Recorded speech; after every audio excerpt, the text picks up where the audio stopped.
I'm a native French speaker from Canada, but I have a very pronounced Acadian/kayak accent. For those who don't know, it's pretty much a mix of French and English with some local dialect thrown in there. Pretty common in the Maritimes, where I still live. I'm perfectly bilingual in both languages.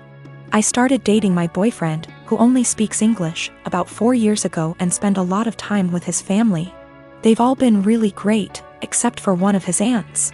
She says she was a French teacher in Anglophone schools for over 40 years up until a year ago and even studied in France. And she insists on only talking to me in French. I agreed at first since I didn't want to be rude to his family, but it's getting super weird. I don't understand how she was able to teach kids English or how she comes up with most of her sentence. Like I have to guess 90% of whatever she says and hope I'm right because it makes absolutely no sense. Example, she said a la citrouille la tarte va bien dans ma bouche, which roughly translates to the pumpkin a pie goes well in my mouth. When she meant this pumpkin pie tastes delicious, she constantly criticizes my accent and tries to correct my pronunciation of certain words, and tells me I need to pick a language. When I accidentally say something in kayak, speaking proper Francais standard is actually getting harder for me since I've been only studying / working in English. So last night during dinner she started going on about how Acadians were uneducated and made no effort to properly learn a language, which is total BS, and obviously weirdly directed at me. For the rest of the night I stopped guessing what she was trying to say to me in French, acting like I didn't understand anything, and started correcting her as well, which was pretty much every single sentence she said. I wasn't trying to be rude or aggressive about it, but after a while she gave up on the French and ignored me for the rest of the night. Turns out she was super pissed and told everyone I was trying to embarrass her in front of everyone. Looking back, I think I might have taken it too far by not stopping after 2 to 3 sentences, and I feel bad. My boyfriend said I was being why, while his mom said she probably deserved it. Forgot to mention that I told her a few years ago that it's hard for me to fully speak proper French as I spoke kayak all my life. Tried to explain Acadian culture, she wasn't having it, surprise, and she stopped for a while but is now doing it again. I am a high school math teacher, and we were creating a schedule for next year and divvying up workloads. I noticed I got almost 50% of the test creation and had 2 plannings missing from my schedule next year, for every one for the other 6 women in my department. There are 8 of us. My department head assigned herself nothing as she is managing and needs every prep. But that's another quibble. I am not the newest and in fact have seniority some of these women, but I'm also not the most experienced, so it's not like these are struggling new teachers who need help. So, I asked why it was divided this way. I was told, well, Ms. Millie is pregnant and the rest of us have families. If you have to stay late, it's no big deal. I can go to my principal and deal with it that way. What they've done actually breaks the union contract. But I really was offended by this. I tried to explain my offense, and they literally stared at me gobsmacked. I actually want to know how to discuss this with them. These are all women who I have previously gotten along with and liked. When the last one, Ms. Millie, got pregnant this year, there have been some conflicts. She is in my grade level. And they made me take on some of her work basically because she had some complications. This I did, but I think planning for me to do more is very different than an emergent health issue. As well as some uncomfortable situations for me, having to participate and buy stuff for her baby shower. When I'm not really into those things, but I did so to not cause waves. A lot of people have advised go to the union, go to the principal, and I absolutely will if necessary.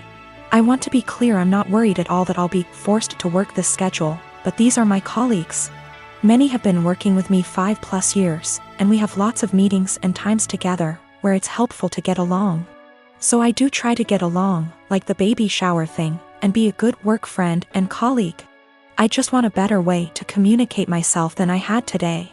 I was entirely shocked and very indignant and just found myself unable to express myself well, and I was hoping for ways to approach that someone with their attitude might understand because I can't empathize with it at all. Myself and viewing the other side is how I always try to look at problem solving.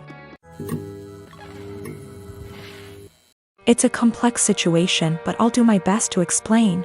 I have a bio son, Leo, 16, from my previous relationship.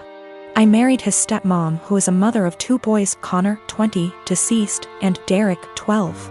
I've never had the pleasure to meet Connor, who tragically passed away from a motorcycle accident. Derek was so devastated by this loss, and although it's been years, he's still pretty much grieving. I've seen tons of pictures and videos of Connor and made efforts to get to know who he was as a way to share Derek's grief and be there for him, to lend an ear and a comforting shoulder. It's safe to say that Derek and I grew a strong bond in no time. But my son Leo isn't close to Derek. Understandable, because not all siblings and step-siblings are the same. Leo and Derek are different in everything, which isn't a bad thing, but Leo calls himself the brutally honest type and makes insensitive comments about Derek most of the time. They tend to be under the guise of advice. Derek never complained, so I had to step in and tell Leo to stop being insensitive towards his stepbrother, especially with everything regarding Connor and his memory. Leo would say, "Okay, I get it, and I won't do it again." Days ago, Leo wanted to hang out with friends and asked Derek if he wanted to join. Derek agreed and put on Connor's hoodie before going out. Leo commented on the hoodie and called it ugly and asked him to put on something else, but Derek insisted on wearing it or not go. Leo dropped it. Hours later, Derek came home crying with his hoodie in hand. He said Leo and friends cut it into pieces while he was in the bathroom after they convinced him to take it off. I was furious. I asked Leo, and he said it was his friend's idea, then said he had to do it since Derek wears it everywhere, and it looked old and embarrassing. I reminded him who this hoodie belonged to, and he said, "So what? Maybe this will help him move on in life." I told him his birthday was cancelled and his friends aren't welcome anymore. He pitched a fit saying his birthday was a right, not a privilege, and I can't cancel it.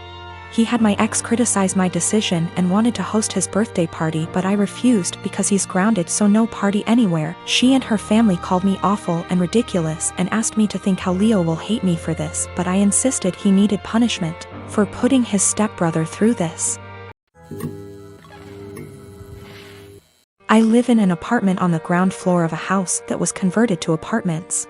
My neighbors, one street over but the back of their house faces the back of the house I live in, can see my whole backyard and vice versa.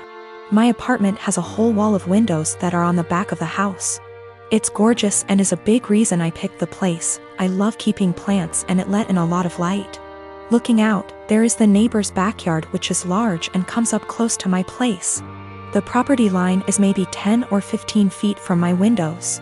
Once it has gotten to be warm out, I've noticed the husband of the family who owns that house looking into my apartment a lot. Even sometimes I'll look up and see him, look away, then look back minutes later and he's still looking. So I started shutting the shades during the day, but that was kind of annoying. My place is a dark, cramped shoebox without the windows open.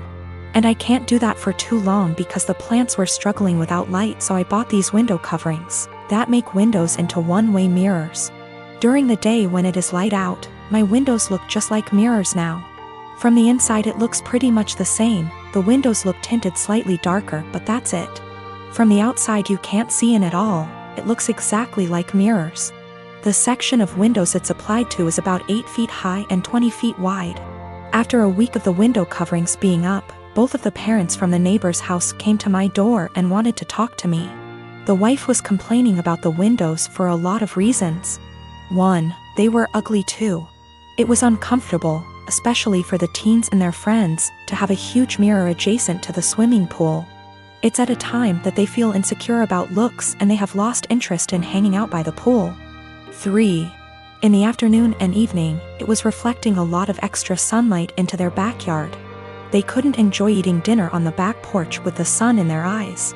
I said sorry about the inconvenience, but I wanted it for privacy. They both pushed back on that some, and I said that I needed privacy because of the husband starting. He started denying it in front of his wife, and so I took out my phone where I'd taken pictures and sent it to my group of friends, and showed her a couple pictures of him gaping at my apartment and the texts from that time. He got mad and said he incidentally looked over, and the 8-foot by 20-foot mirror was a crazy overreaction. I said that I'd like to keep it, and that I was sorry, but frankly this was avoidable. I think they're both mad because they called my landlord, who brushed them off.